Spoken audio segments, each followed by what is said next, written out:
Desde hace 40 años, científicos y estudiosos del fenómeno ovni están recibiendo extrañas comunicaciones mediante las cuales se les da información sobre una presunta civilización muy avanzada que existiría en un lejano planeta al que denominan Humo. Según esos escritos, los tripulantes de sus naves llegaron a la Tierra en la década de los 50 y viven ocultos entre nosotros haciéndose pasar como ciudadanos comunes. El matemático francés Jean-Pierre Petit dice que su ciencia es asombrosa y que a ella se deben muchos de nuestros avances. En 1968, en su viaje a la Luna, la nave Apolo 7 hizo algo que hasta ese momento parecía imposible para el hombre. Abandonó la órbita terrestre y se internó en el cosmos. Envió, entonces, una fotografía que hizo historia y que luego se reproduciría millones de veces. En ella se veía por primera vez el planeta Tierra en su deslumbrante tonalidad. Era una pequeña esfera celeste flotando en la nada. Su desamparo resultaba abrumador y su fragilidad producía espanto. Lo peor de todo es que mediante esa imagen era imposible sospechar, como diría Borges, el rumor de sus lenguas y el pavor de sus mitologías. En la negrura del cosmos parecíamos apenas una mota de polvo cristalizado. Lo mismo ocurre ahora cada vez que los astrónomos enfocan sus telescopios hacia una débil estrella llamada Wolf 424, situada a 14,437 años luz. Es una insignificante lucecita clavada en el cielo, huérfana de toda relevancia. Al verla así es imposible sospechar algo acerca de su cosmogonía. Sin embargo, una extraña historia asegura que alrededor de ella gira un planeta invisible llamado Humo, muy frío y habitado por una raza de seres inteligentes que han alcanzado un altísimo grado de civilización tecnológica. Se dice, también, que han desarrollado naves impulsadas por energía electromagnética que les permite viajar a través del universo sin tener en cuenta el tiempo tal cual lo conocemos nosotros. Según afirman algunos estudiosos que han investigado el tema, los humitas llegaron a la Tierra en 1950, y desde entonces viven ocultos entre nosotros e, incluso, han adoptado la forma humana para pasar inadvertidos. En realidad, la crónica de cómo los supuestos humitas habrían revelado su presencia en la Tierra arranca mucho más tarde, a comienzos de 1966, cuando un conocido ovniólogo español, el periodista y escritor Fernando Sesma Manzano, recibió un mensaje telefónico para anunciarle que ese mismo día una persona le llevaría varias imágenes para que él las examinara. El desconocido le dijo que se llamaba Dein 98 y que provenía de otro planeta. Sesma creyó que alguien le estaba jugando una broma. 2 horas después, sin embargo, tocaron a su puerta y le entregaron un sobre cuyo contenido debía examinar y luego devolver al mismo mensajero. Se trataba de una serie de fotografías en las cuales se veían, en forma tridimensional, máquinas insólitas, objetos desconocidos y una vista de lo que podía ser una misteriosa ciudad trazada con una geometría que no era terrestre. Había rascacielos muy extraños y planos que parecía flotar en algún fluido viscoso e invisible, lo cual le otorgaba inusual coherencia al conjunto. Los edificios no tenían principio ni fin y se desvanecían inadvertidamente.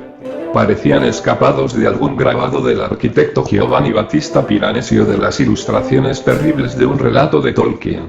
A la mañana siguiente, Sesma Manzano recibió lo que luego se dio en llamar primer encuentro humita. Era un largo relato en el que los humitas le explicaban cómo era su mundo y describían su lenguaje. Pero nada decían acerca de sus intenciones. Le pedían, eso sí, que no diera a conocer ese mensaje a nadie. A partir de esa primera comunicación, decenas de científicos y ovniólogos de todos los países comenzaron a recibir inquietantes documentos humitas, que terminaban con el mismo pedido de reserva y discreción. Estos mensajes, escritos con un mismo estilo y firmados de idéntica manera, como ya se verá, provenían de diversas partes del mundo y contenían una gran cantidad de información científica desconocida. Así, poco a poco, se pudo reconstruir la historia del anunciado planeta Humo y la presunta llegada de los humitas a la Tierra. Según el matemático francés Jean-Pierre Petit, director del Centro Nacional de Investigaciones Científicas de Francia, muchos de sus trabajos teóricos sobre el plasma y la energía magneto-hidrodinámica, MHD, fueron inspirados por los relatos humitas. Petit sospecha, también, que el científico ruso Andrei Sájarov, premio Nobel de Física, conocía ciertas comunicaciones sumitas sobre mecánica de los fluidos y que debió trabajar sobre ellas cuando elaboró algunas de sus más célebres teorías. Aunque muchos de los llamados documentos sumitas han sido destruidos o se han extraviado, una recopilación de las comunicaciones primigenias le permitió al Dr. Juan Miguel Aguirre Ceberrio, de la Universidad de Madrid, publicar 3 tomos de cartas y documentos de procedencia humita, ordenados temáticamente. La primera edición de esa obra extraterrestre data de 1985. Se calcula que en 1995 ese material se habría duplicado. Aunque poco a poco los envíos se fueron haciendo más espaciados, crecieron en extensión. La última comunicación recibida por el profesor Petit, en noviembre de 1995, ocupaba 213 cuartillas mecanografiadas y trata de física cuántica y de las posibilidades de producir antimateria en un acelerador de partículas. Está redactada en inglés. Nadie se explica de dónde proviene semejante torrente de información acumulada a lo largo de 30 años. Incluso, algunos creen que sus autores son, en verdad, seres inteligentes venidos del planeta Humo, que gira en torno a la estrella Wolf 424. Otros aseguran que se trata de una broma gigantesca armada por alguien que quiso tomarle el pelo a Sesma Manzano en aquel lejano 1966. Como todo le salió bien, habría ampliado el círculo de sus destinatarios, remitiendo sus mensajes a los más crédulos ovniólogos de todo el mundo. Otros, los menos, aseguran que fue un ensayo de la CIA para perfeccionar ciertas técnicas de manipulación de masas. Y que una vez lanzado, el experimento, cuyo nombre en código sería Red Castle A4L, siguió desarrollándose con una dinámica propia, que aún sigue en marcha. Nadie, en todo caso, pudo aportar las pruebas suficientes para respaldar estas opiniones tan disímiles. De ese modo, el asunto Humo se ha convertido en un caso apasionante, donde cada ficha encaja con otra y un dato se complementa con otro, como un rompecabezas infinito y perfecto.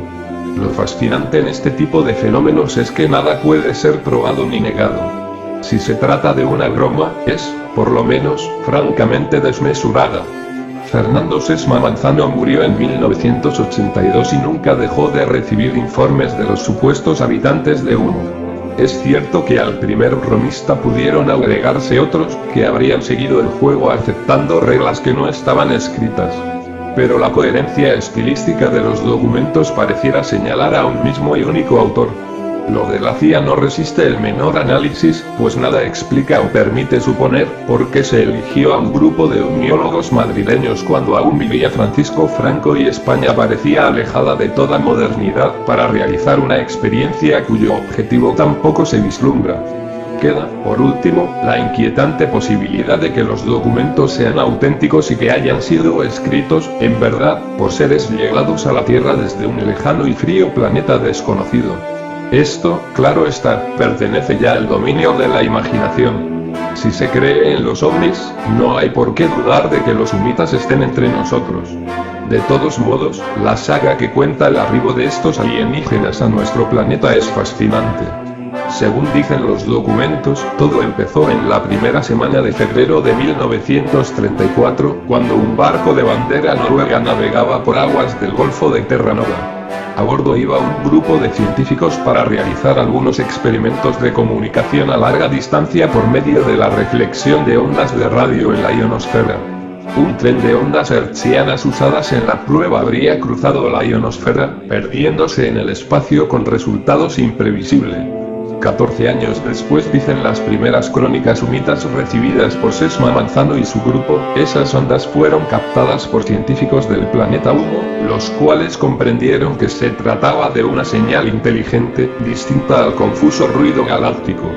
Esa afirmación resulta curiosa. A fines de la década de los 80, la NASA llevó a cabo un programa de escucha del cosmos, el ya famoso SETI, para tratar de captar las señales de comunicación de seres extraterrestres. Dicho programa no tuvo éxito. Pero asombra saber que, según una carta escrita a mediados de la década de los 60, los supuestos humitas hayan llevado a cabo un proyecto similar en su planeta, coronado por el éxito. ¿Ciencia ficción? Si así fuera, se trataría de algo fantástico, digno de la imaginación de algún nuevo Julio Verne. En otra de sus cartas, los sagaces y huidizos humitas dicen que en enero de 1949 del calendario terrestre, una flotilla de 3 naves, con 6 tripulantes en cada una, partió de Humo rumbo a nuestro sistema solar. Primero exploraron Neptuno y pronto comprendieron que las comunicaciones que habían recibido provenían de ese pequeño planeta azul al que llamamos Tierra. El 28 de marzo de 1950, a las 4 de la mañana, las 3 naves humitas, según la crónica llegada a manos de Sesma Manzano y del ingeniero Enrique Villagrasa, otro de los integrantes del Grupo de Madrid, aterrizaron en un sitio desolado, situado a 13 kilómetros de la ciudad francesa de Vigne y a 8 de la aldea La Javie, cerca de la frontera con Suiza. De acuerdo con documentos recibidos por el comisario Dionisio Garrido y la funcionaria de la Embajada de Estados Unidos Alicia Araujo, esos primeros tripulantes se multiplicaron en la Tierra, adoptaron por mutación la forma humana y ahora ya resulta imposible precisar su número.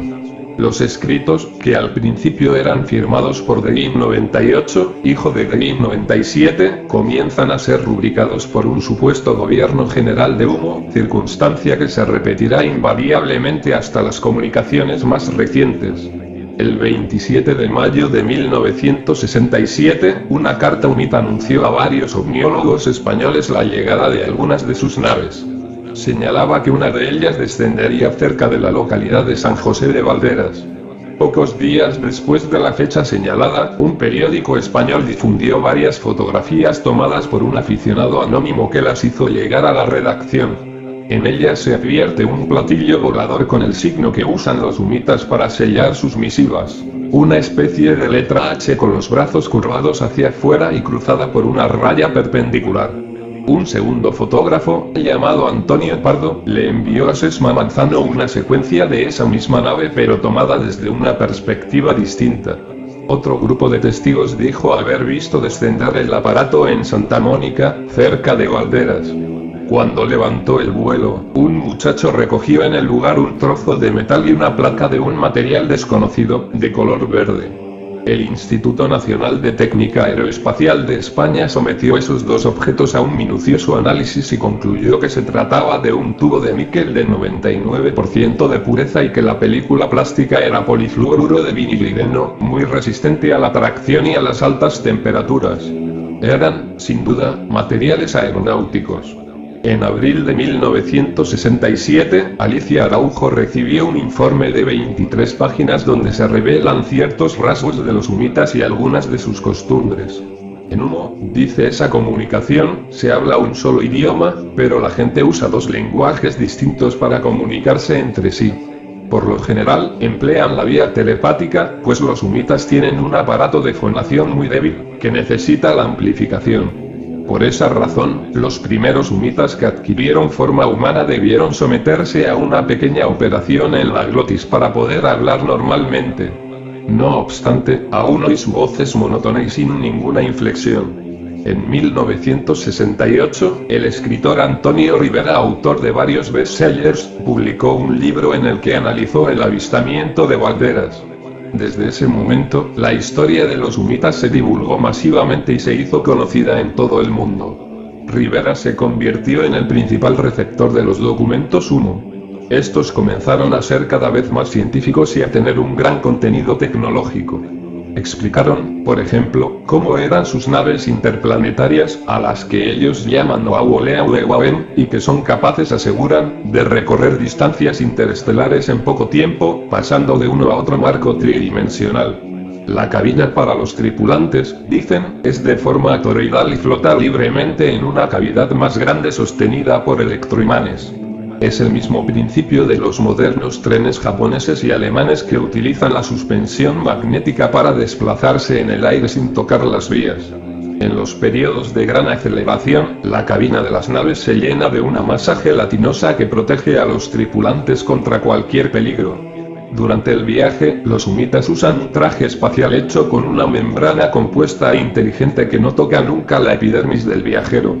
Varios años después de esa descripción, la NASA ensayó con éxito un traje de estas características.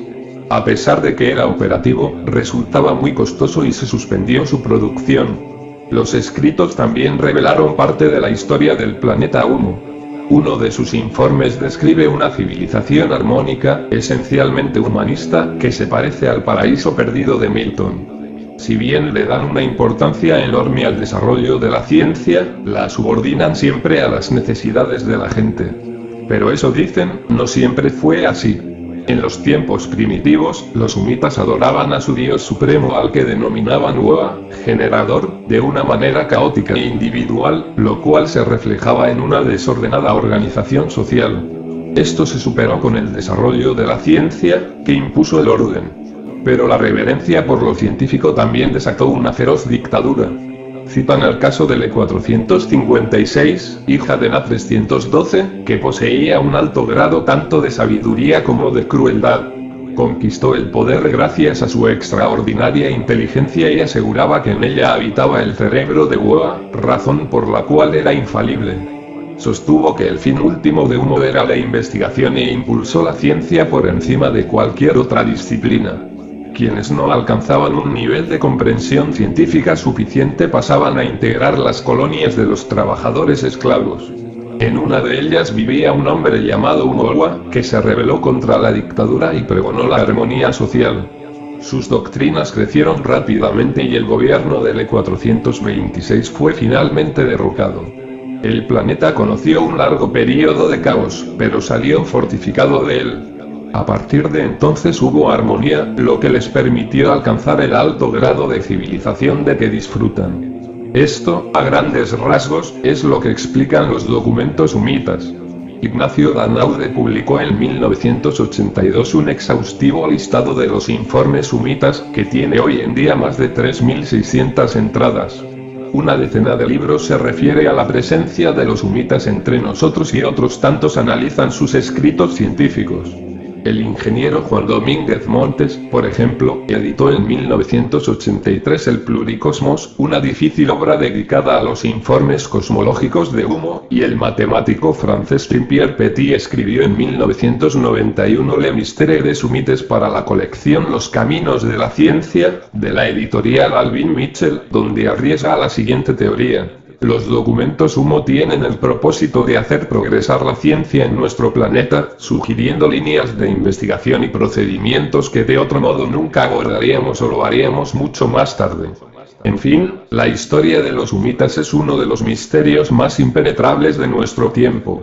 Por una parte, representa la ilusión de los hombres de vivir en un mundo más equitativo, donde la ciencia sirva realmente para el progreso de la humanidad y, por otro, nos pone ante el espejo del cosmos en donde podríamos encontrar todo lo que imaginemos.